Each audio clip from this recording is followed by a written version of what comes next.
Hi hello, నేను మీ ఆంధ్ర అమ్మాయి. ఇప్పుడు చేయబోయే రెసిపీ ఏంటో తెలుసా మీకు? గెస్ చేయండి. ఇప్పుడు ఏం చేయబోతున్నామంటే పావ్ బజ్జీ. ఇందులో పావ్ బజ్జీ ఎంతమందికి ఇష్టమో మీరు కామెంట్లో పెట్టండి. పావ్ బజ్జీ కర్రీ చేయడానికి ఫస్ట్ ఎల్లుల్లిపాయలు వేసుకున్నాం. చిన్న ఉల్లిపాయలు కొంచెం,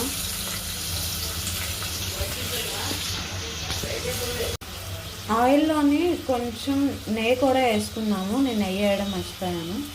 కొంచెం నెయ్యి వేసుకొని వేసుకుంటే ఫ్లేవర్ బాగా వస్తుంది. ఉల్లిపాయలు వేస్తుండగానే చిన్న చిటికుడు అల్లం వెల్లిపాయ పేస్ట్ వేసుకున్నాం. ఎందుకంటే ఎల్లిపాయలు వేసుకున్నాక పక్కన వేసుకోవాలి. అది వేగడానికి చిన్న సాల్ట్ వేసానంటే. ఇప్పుడు టమాటీలు వేసుకున్నాం. చిన్న సైజ్ టమాటా వేగిపోయండి. టమాటీలు వేసాక ఇప్పుడు బఠానీలు వేద్దాం.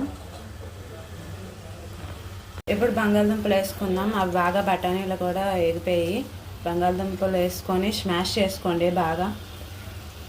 కొంచెం కారం వేసుకుందాము. కారం వేసుకున్న తర్వాత కొంచెం సాల్ట్. మొత్తం కర్రీని అంతా ఇలా స్మాష్ చేసుకుందాం. స్మాష్ చేసుకున్న తర్వాత కొంచెం పసుపు వేసుకుందాం. వేసుకున్న తర్వాత కొంచెం సేపు వేగిన తర్వాత ఇది చూడండి, ఇన్స్టెంట్ది pav bhaji masala powder. Everest pav bhaji masala. Everest అయితే తీసుకోండి, చాలా మంచి కంపెనీ. ఇది వేసుకొని ఒక 2 స్పూన్స్ వేసుకొని చాలు, ఫ్లేవర్ మంచిగా వస్తుంది.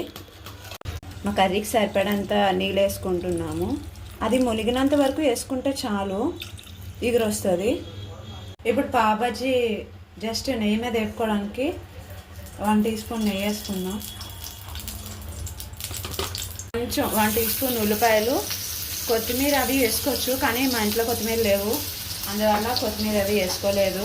దీనికి తగ్గట్టు చిన్న సాల్ట్, కారం వేసుకోవాలి. చిన్న కారం వేసుకుందాం. కొంచెం కలుపుదాము. ఇది నెయ్యిలోని బాగా వేగిన తర్వాత దీని మీద పావ్ బజ్జీ వేపాలన్నమాట. ఆనియన్స్, ఉప్పు, కారం అనేది పావ్ బజ్జీకి అంటుకునేటట్టుగా బాగుంటుంది దీని ఫ్లేవర్. ఒకసారి ట్రై చేయండి మీకు కనుక ఇలా నచ్చినట్లయితే. అదండి ఎగిపోయి దీన్ని ఇవ్వండి మా రేపు మీద 2 డేస్ వచ్చే ఇలాగా ఇలా నెయ్యిలో కలుపుకునేటట్టుగా దానికి అంటుకునేటట్టు. దీని మీద పైన కూడా కొంచెం నెయ్యి వేసుకొని రివర్స్లో తిప్పి కాల్చుకుందాము అటు ఇటును. చూడండి, ఇలా రివర్స్లో తిప్పిన తర్వాత ఇలా కాలేయి ఆనియన్ అది చూడండి దీనికి బాగా అంటుకున్నాయి కదా. ఇవ్వండి మా పావ్ బజ్జీ కర్రీ అదన్నీ అయిపోయింది. చూడండి, చూస్తుంటేనే నోరు ఊరిపోతుంది. లాస్ట్లో కొంచెం లెమన్ వేసుకుందాం. లెమన్ పిండుకొని కలుపుకొని తింటే సూపర్ ఉంటుంది. పావ్ బజ్జీ రెడీ.